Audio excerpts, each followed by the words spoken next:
What is poppin', everybody? Hope you guys are all enjoying your, what is it, Thursday today? I took two trades. One, I got stopped out literally by the tick. I got stopped out one tick, right? And then we absolutely ran on my take profit. And then my second trade was in the PM session, and I banked. And yeah, I'm just gonna go over like why being reactive, I believe, is like one of the most crucial things to like being a good trader. Because being reactive in the markets and not instilling your will and like having a set thing that you want the market to do will literally change your trading forever, right? So I'll just bring you guys through the two trades that I did take. Got stopped out by a tick and then ran to full TP. So obviously it was just like it was my stop loss, right? It was where I put my stop at.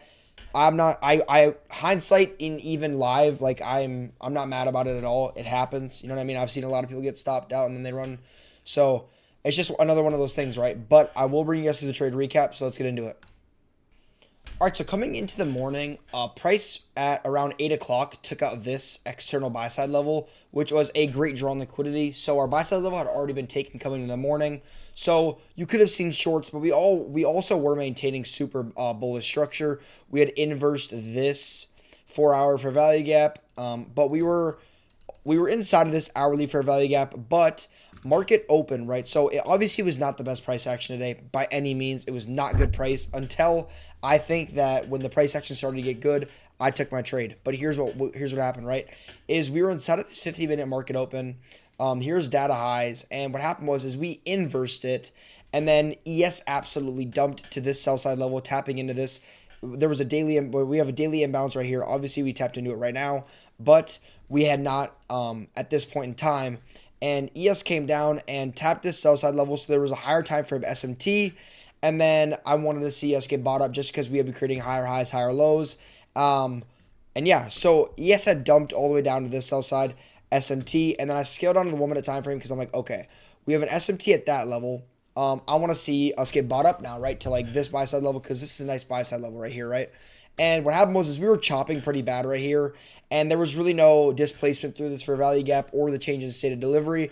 So I was like, okay, well, obviously shorts and longs don't look good right now. Shorts have already kind of our sell side level has already been taken. We have SMT, we have higher time frame SMT, we have a lower time frame SMT too, but we're not really showing any displacement, right? So I scaled up to the bigger time frame, and I'm like, okay, well, here's our last point of interest for us to go short. And what happened was as ES and NQ had came up and inversed this 15-minute fair value gap, right? As you can tell in the higher time frame, this 15-minute, we had inversed this fair value gap. So I'm like, okay, well, we came down. This is what price action does, right? Being reactive, right? Long, shorts, whatever the case may be, being reactive in the markets, right? Price comes down, market open. We manipulate to the downside. ES taps into the daily fair value gap, takes out the sell side level. NQ lags. We don't take out any level or tap into a higher time frame PD array. And then we show reactions to the upside. Obviously, we are accumulating right here. And then we inverse this 15-minute fair value gap. And now we're disrespecting bearish structure, right? And now we're involving bullish structure. So what happens is when we inverse this 15, I'm like, okay, now I'm looking for longs, right? All I need to see is some type of like so obviously we came up, and on this inversion to 15-minute, we inverse this 1 minute fair value gap and then also change state, right? So I'm like, okay, right here, we had this 5 minute fair value gap right here. As you can tell, we have this 5 minute fair value gap that price had tapped back into. So I'm like, okay, we tap back into the change in state and the inverse fair value gap. This is when I want to enter because obviously we had retapped this 5 minute fair value gap, the change in state, and the inverse. So I'm like, okay, I'll go long. I got in long right here as soon as price started to show a little bit of movement to the upside, and I set my stops at this SMT low. I could have set my stops here, but honestly, this was the most previous. What just happened?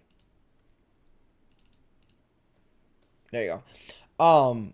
I could have set my stops down here, but it just wasn't reasonable. And this was where I wanted to put my stops at just because this stop is still protected.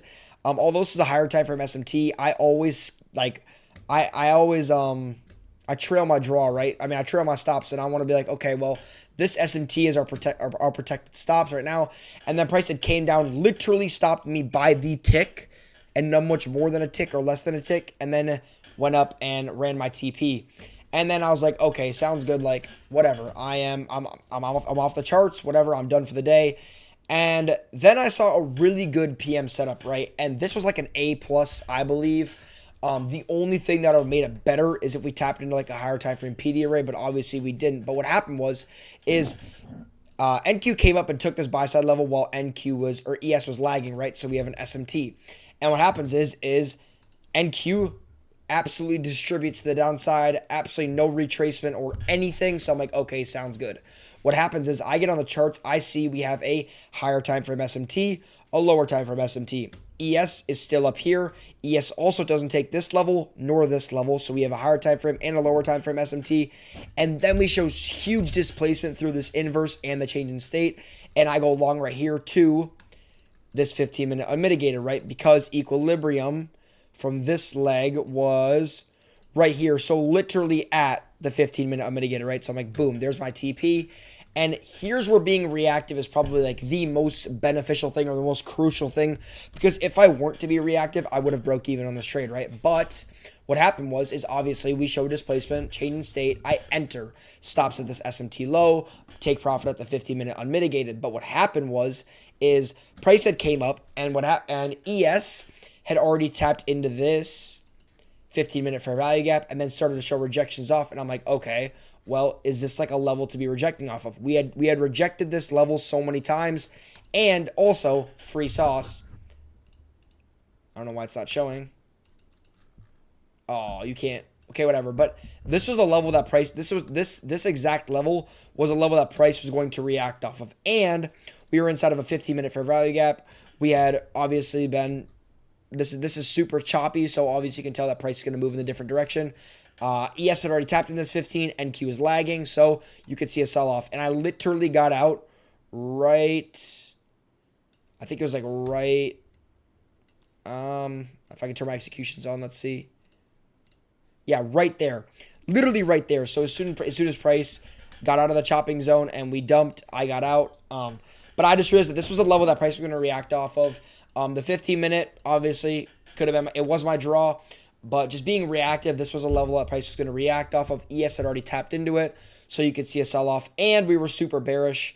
We have this higher time frame SMT. This was just my retrace, so I was catching the rebalance, right? I was catching the retrace to equilibrium to this 15-minute. But then just being reactive, I got out right here just because price had a reason to bounce from that level, right? And, yeah, so very good day. Not the best price action day-wise in the AM session, but PM session, this was the most obvious trade. Higher time frame, lower time frame, reversal, back to equilibrium, back to this 15-minute unmitigated, and then obviously we make lower lows and lower highs from there. But yeah, I hope you guys enjoy the rest of your guys' day. That's the trade I got for today. Tomorrow I probably will not be trading. I'll probably be on the charts or at least with my Discord, just because we have NFP, I believe. Let me check to make sure. I think we have NFP. Yeah, we have, okay, so we have NFP and unemployment all at 8:30, so that could definitely induce some volatility into the market, which I'm not sure will be good or bad. I'm not really too sure, but that's what I got for you guys for the trade recap. We are up just under $500. But yeah, you know what I mean? Just consistency is key, and I usually don't trade PM session. I never do, but this just looked so super clean. I got on the charts and I was like, wow. This is like the best trade of it. Like, this is super clean. Higher time frame, lower time frame, displacement, A+ setup, right? But yeah, that's all I got for you guys. I hope you guys enjoy the rest of your day, and I'll see you guys in the next one, all right? Peace out.